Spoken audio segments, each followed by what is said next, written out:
حدیث نمبر 834 834 عن ابن عمر رضی اللہ عنہما قال قال رسول اللہ صلی اللہ علیہ وآلہ وسلم لا يجمع اللہ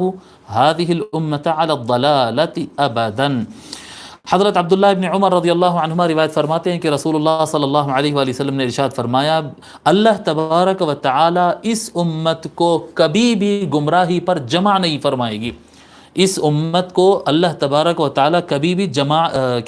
گمراہی پر جمع نہیں فرمائے گا، کبھی نہیں فرمائے گا۔ وقال ید اللہ علی الجماعہ، اور فرمایا آقا صلی اللہ علیہ وآلہ وسلم نے اللہ کی مدد، اللہ کا ہاتھ جماعت پر ہے، یعنی اللہ کی مدد جماعت کے ساتھ ہے۔ فاتبعوا السواد الاعظم فانہ من شذ شذ فی النار، پس تم بڑی جماعت کی اتباع کرو،